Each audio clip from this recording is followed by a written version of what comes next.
Terima kasih. Firman Tuhan dari 1 Samuel pasal 28.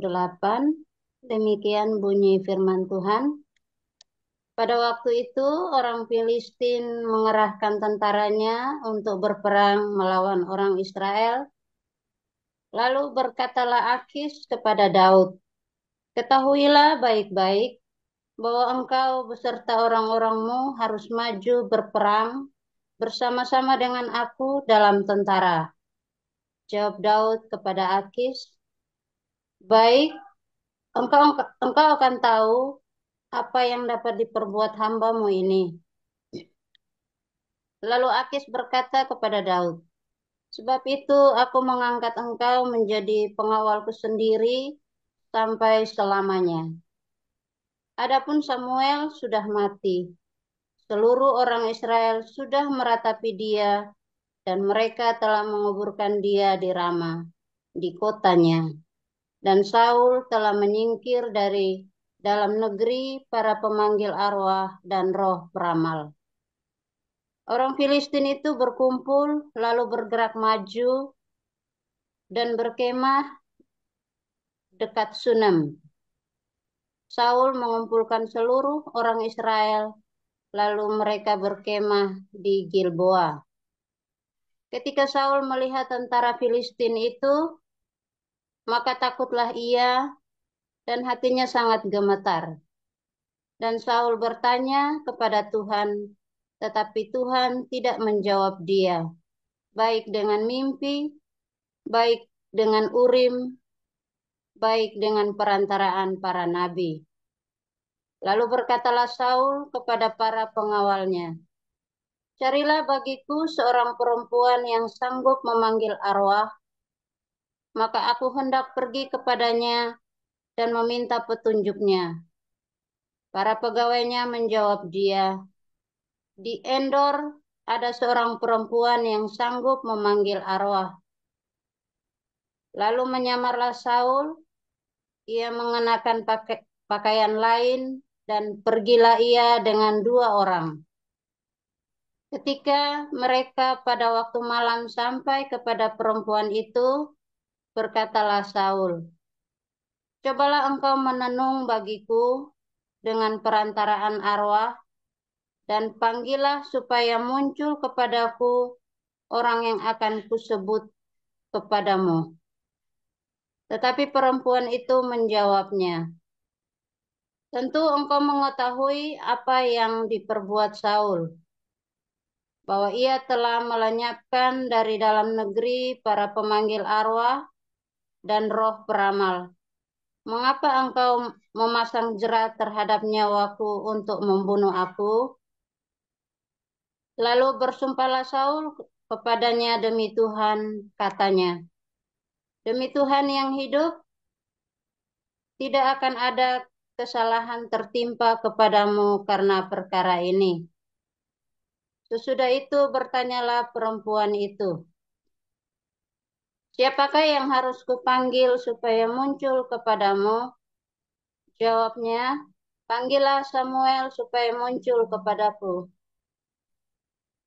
Ketika perempuan itu melihat Samuel, berteriaklah ia dengan suara nyaring. Lalu perempuan itu berkata kepada Saul demikian, "Mengapa engkau menipu aku? Engkau sendirilah Saul." Maka berbicaralah raja kepadanya, "Janganlah takut, tetapi apakah yang engkau lihat?" Perempuan itu menjawab Saul, "Aku melihat sesuatu yang ilahi muncul dari dalam bumi." Kemudian bertanyalah ia kepada perempuan itu, "Bagaimana rupanya?" Jawabnya, "Adalah seorang tua muncul, berselubungkan jubah." Maka tahulah Saul bahwa itulah Samuel. Lalu berlututlah ia dengan mukanya sampai ke tanah dan sujud menyembah. Sesudah itu berbicaralah Samuel kepada Saul, "Mengapa engkau mengganggu aku dengan memanggil aku muncul?" Kata Saul, "Aku sangat dalam keadaan terjepit." Orang Filistin berperang melawan aku, dan Allah telah mundur daripadaku. Ia tidak menjawab aku lagi, baik dengan perantaraan nabi maupun dengan mimpi. Sebab itu aku memanggil engkau, supaya engkau memberitahukan kepadaku apa yang harus kuperbuat. Lalu berbicaralah Samuel, mengapa engkau bertanya kepadaku, padahal Tuhan telah undur daripadamu dan telah menjadi musuhmu? Tuhan telah melakukan kepadamu seperti yang difirmankannya dengan perantaraanku, yakni Tuhan telah mengoyakkan kerajaan dari tanganmu dan telah memberikannya kepada orang lain, kepada Daud. Karena engkau tidak mendengarkan suara Tuhan dan tidak melaksanakan murkanya yang menyala-nyala itu atas Amalek. Itulah sebabnya Tuhan melakukan hal itu kepadamu pada hari ini. Juga orang Israel bersama-sama dengan engkau akan diserahkan Tuhan ke dalam tangan orang Filistin. Dan besok engkau serta anak-anakmu sudah ada bersama-sama dengan Daku. Juga tentara Israel akan diserahkan Tuhan ke dalam tangan orang Filistin. Pada saat itu juga rebalah Saul memanjang ke tanah, sebab ia sangat ketakutan oleh karena perkataan Samuel itu. Juga tidak ada lagi kekuatannya, karena sehari semalam itu ia tidak makan apa-apa. Perempuan itu mendekati Saul lalu melihat bahwa Saul sangat terkejut. Kemudian berkatalah perempuan itu kepadanya, lihat, budakmu ini telah mendengarkan permintaanmu. Aku telah mempertaruhkan nyawaku dan mendengarkan perkataan yang kau katakan kepadaku. Oleh sebab itu, kiranya engkau pun mendengarkan permintaan budakmu ini. Izinkanlah aku menyajikan kepadamu sepotong roti. Makanlah supaya ada kekuatanmu apabila engkau berjalan pula. Tetapi Saul menolak dan berkata, aku tidak mau makan. Tetapi ketika para pegawainya serta perempuan itu juga mendesak, maka didengarkannya lah permintaan mereka. Lalu bangkitlah ia dari tanah dan duduk di balai-balai. Perempuan itu mempunyai seekor anak lembu tambun di rumahnya. Maka segeralah ia menyembelih itu, lalu mengambil tepung, diremasnya dan dibakarnya menjadi roti yang tidak beragi. Dihidangkannya lah semuanya itu ke depan Saul dan ke depan para pegawainya. Lalu mereka makan, kemudian bangkitlah mereka dan pergi pada malam itu juga. Demikian. Ya, saya lanjutkan.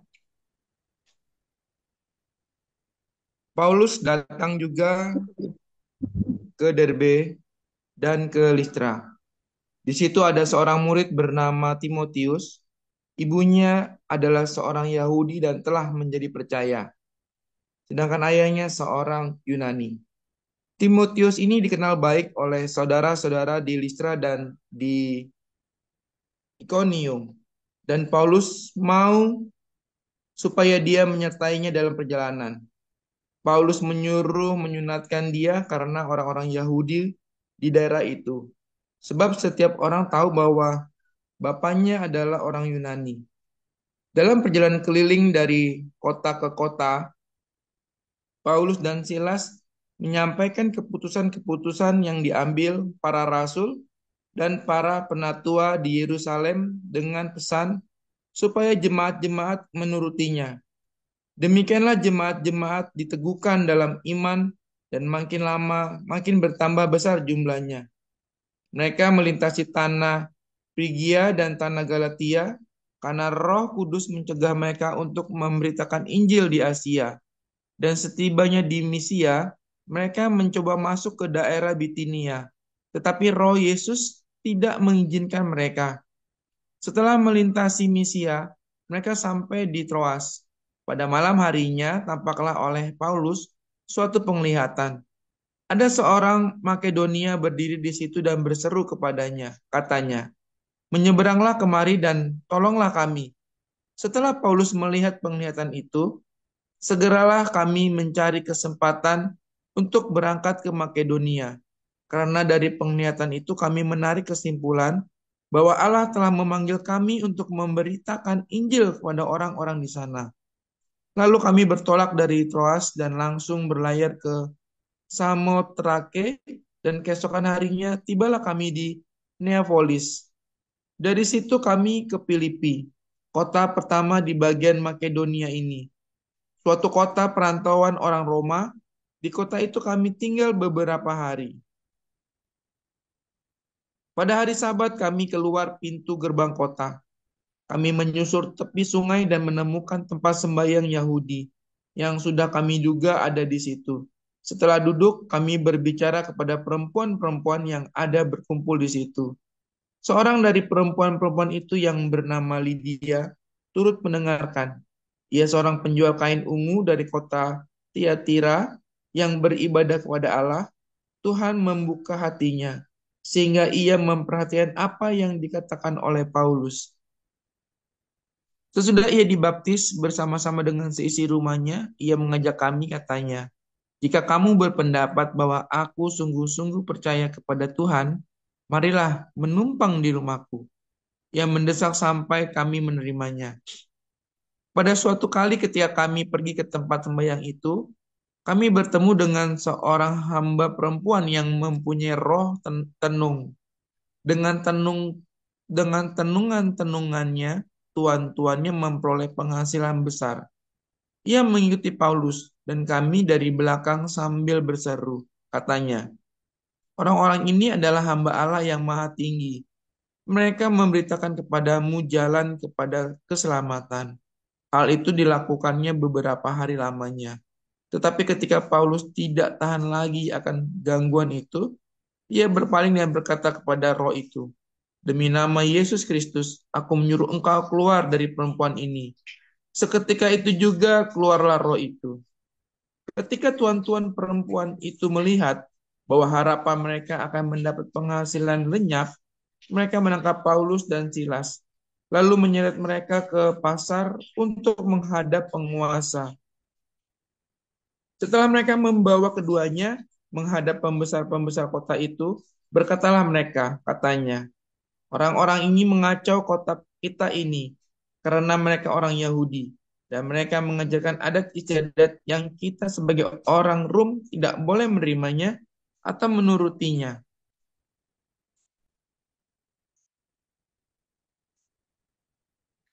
Ayat 22, juga orang banyak bangkit menentang mereka.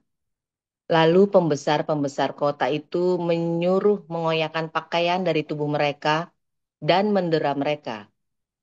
Setelah mereka berkali-kali didera, mereka dilemparkan ke dalam penjara. Kepala penjara diperintahkan untuk menjaga mereka dengan sungguh-sungguh. Sesuai dengan perintah itu, kepala penjara memasukkan mereka ke ruang penjara yang paling tengah dan membelenggu kaki mereka dalam pasungan yang kuat. Tetapi kira-kira tengah malam, Paulus dan Silas berdoa dan menyanyikan puji-pujian kepada Allah, dan orang-orang hukuman lain mendengarkan mereka. Akan tetapi, terjadilah gempa bumi yang hebat, sehingga sendi-sendi penjara itu goyah. Dan seketika itu juga, terbukalah semua pintu dan terlepaslah belenggu mereka semua. Ketika kepala penjara itu terjaga dari tidurnya dan melihat pintu-pintu penjara terbuka, ia menghunus pedangnya hendak membunuh diri, karena ia menyangka bahwa orang-orang hukuman itu telah melarikan diri. Tetapi Paulus berseru dengan suara nyaring, katanya, "Jangan celakakan dirimu, sebab kami semuanya masih ada di sini."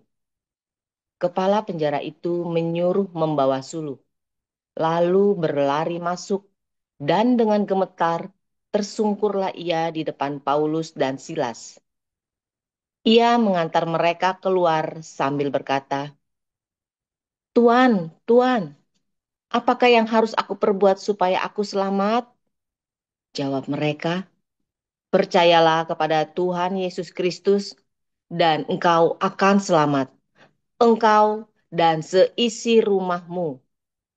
Lalu mereka memberitakan firman Tuhan kepadanya dan kepada semua orang yang ada di rumahnya.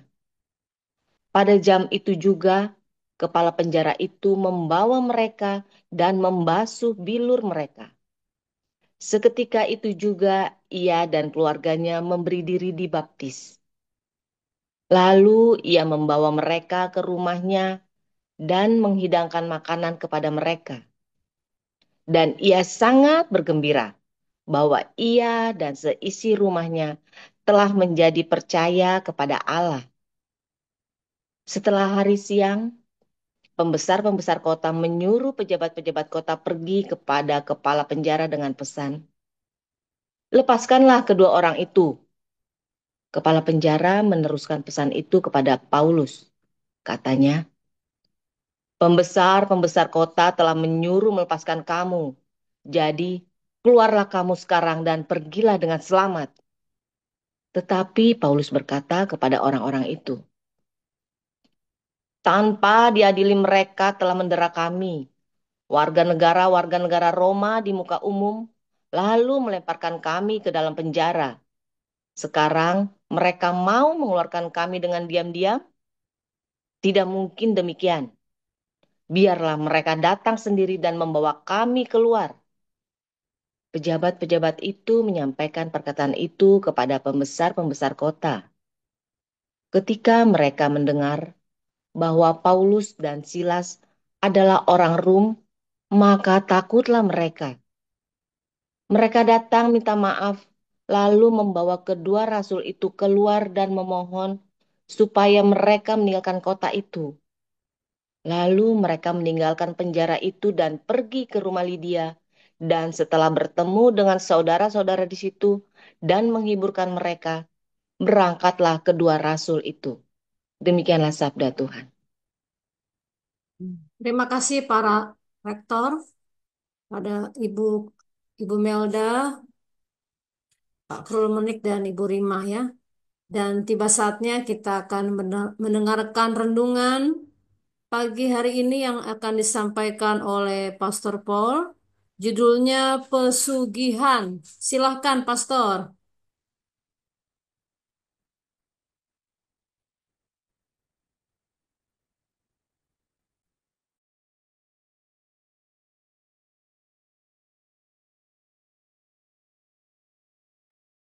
Suara saya kedengaran kah? Tes, Terdengar jelas. dengar ya. Ya. Belakangnya nggak keganggu suara-suara ya. Mm-mm. Haleluya, luar biasa. Nggak pakai panjang, nggak pakai lebar. Saudara, mengapa orang tanya sama orang pinter? Dulu udah pernah dijelasin, karena goblok, makanya tanya sama orang pinter. Iya kan? Apakah orang pintar itu benar-benar pintar? Bukan, dia nggak pintar, kamu aja goblok. Ya, nah, itu jawabannya begitu, saudara. Kenapa kamu goblok? Ya karena kamu nggak pintar, makanya kamu bilang dia pintar. Padahal dia cuman nggak bisa baca tulis, cuman ludah-ludah, cuah, cuah, cuah. Wah, matanya belak-belak, terus kamu pikir, oh orang pintar, gitu ya, saudara ya. Ikuti kelas profetik. Saya kasih tahu rahasianya ya, saudara ya.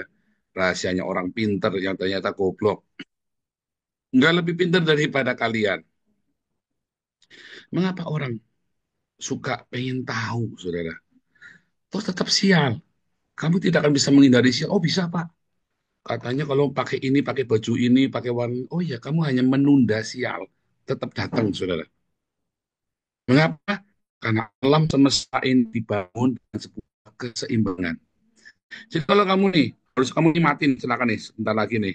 Terus kamu pakai tolak bala, apalah jimat lah, apalah. Mungkin tertunda, saudara. Tapi tertundanya itu sama seperti kalau kamu utang, ya. Kalau utang, kamu bisa nunda bayarnya, bisa, saudara. Tapi ingat ada bunganya, ya. Ingat ada bunganya. Ah, yang penting hari ini Pak selesai, Pak. Yang penting hari ini aku nggak bayar. Iya, besok ada bunganya. Terus besok mau datang lagi, kamu tolak bala lagi. Nah sama, besok orang datang lagi mau nagih utang. Oh, besok lagi, Pak. kamu bayar double bunganya, bunga berbunga. Terus sampai akhirnya kamu tidak bisa berkelit lagi, kamu harus bayar semuanya. Itulah yang namanya bencana, itu yang namanya musibah dalam hidupmu. Pertanyaannya, pertama-tama kali kenapa bisa ada utang? Ya karena kamu tidak pernah merasa cukup. Kamu pengen lebih. Sama, mengapa kamu bisa ada masalah? Karena sebelumnya kamu tidak hidup menurut apa yang Tuhan inginkan dalam hidupmu. Mengasihi, mengampuni, memberkati. Simple ya. Mengasihi, mengampuni, memberkati. Kamu diberi lebih, tapi kamu tidak mau berbagi. Kamu diberi pengampunan, tapi kamu langit dan bumi akan lenyap, tapi jengkelku tinggal tetap. Makanya kamu nuai besok. Pak, ditunda, Pak. Iya, sama bunganya. Kan ada Tuhan Yesus, Pak. Iya, ada Tuhan Yesus. Kamu salipan lagi Tuhan Yesus bolak-balik kan. Kan sama saja kamu menyalipkan Tuhan Yesus terus kan. Kamu maunya kan Tuhan Yesus terus. Iya, sudah membayar di kayu salib. Tuhan Yesus sudah bayar di kayu salib. Kalau kamu sungguh-sungguh percaya. Masalahnya kalau kamu masih suka pelit, kamu tidak mau mengampuni, berarti kamu tidak percaya. Justru kamu tidak percaya, makanya kamu tidak mau mengampuni. Justru kamu tidak percaya, makanya kamu pelit. Kamu tidak mau berbagi. Simpel kan? Berilah pada hari ini makanan kami yang secukupnya. Berarti kalau kamu lebih, kamu harus bagi.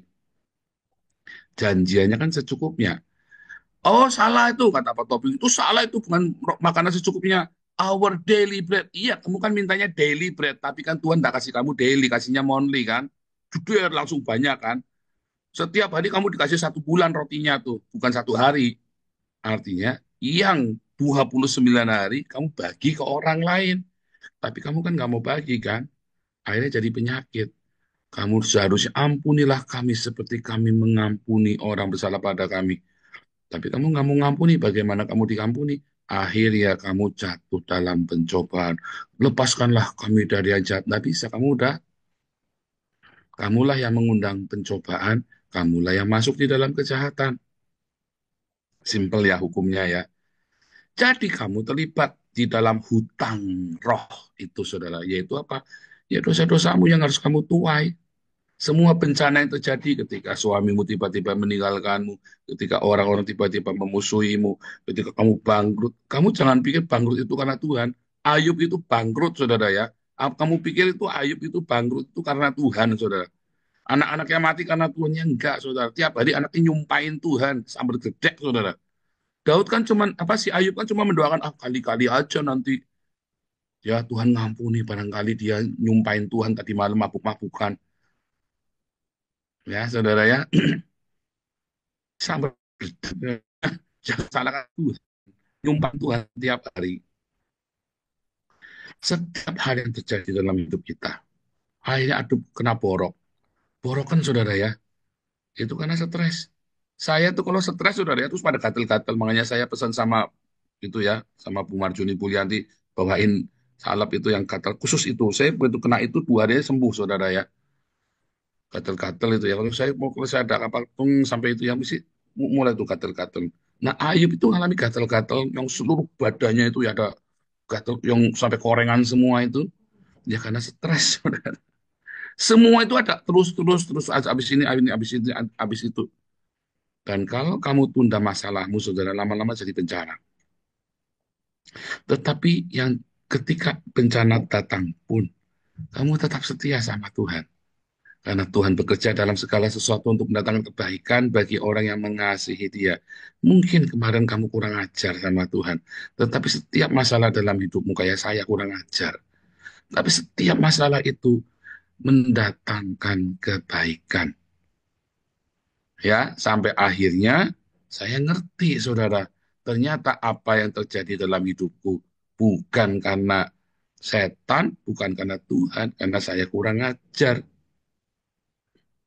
Nah, sekarang tinggal kalian. Kalian mau tunda mengasihi, kalian mau tunda diakonia, kalian mau tunda untuk mengampuni, nanti tukang taginya datang, debt kolektornya, saudara. Pertama berbunga, berbunga, berbunga, berbunga. Masalah jadi masalah, nanti jadi makin besar.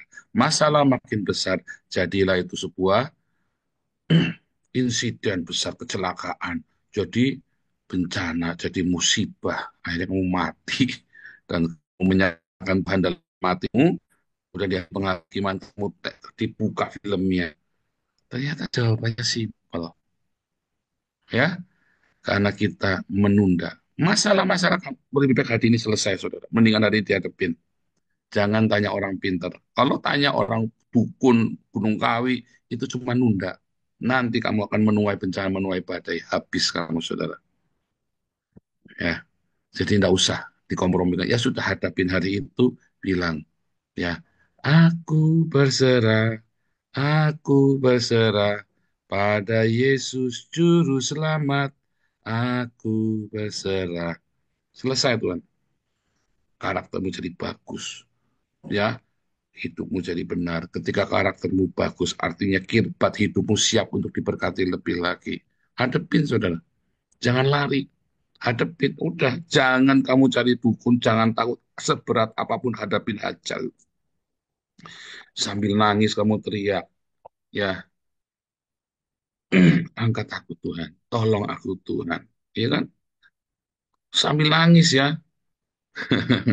Walau ribut telah datang, ku mau tetap selamanya. Ya, saudara ya, tetap setia. Walaupun itu semua itu salah kamu juga, tapi tetap setia sama Tuhan. Nanti suatu hari Tuhan pulihkan kamu tuh. Semua masalah, semua problem itu ada expired date-nya. Tinggal kamu lulus apa enggak. Begitu kamu enggak lulus, expired masalahmu berhenti sebentar, ulangi lagi. Kalau kamu lulus, masalahnya ganti. Kalau kamu benar-benar setia sama Tuhan, sama janji Tuhan, kamu mengasihi, mengampuni, memberkati, masalahnya tiba-tiba nggak ada sendiri, bukan kamu menyelesaikan masalahmu, tetapi nanti kamu akan membantu menyelesaikan masalahnya orang. Orang lapar, kan dia punya masalah, kamu punya masalah enggak. Tapi kita menjadi masalah kita kasih makan. Enakan begitu kan, daripada kamu yang lapar, kamu yang dikasih makan, mendingan mereka yang punya masalah, kamu yang kasih makan. Suatu hari kamu akan punya masalah, tapi bukan punya masalahmu. Masalahnya orang yang Tuhan suruh kamu menjadi mujizat. Ya, berkati dia, mengampuni dia, melepaskan segala berkat dari surga buat dia. Tuhan Yesus memberkati. Haleluya.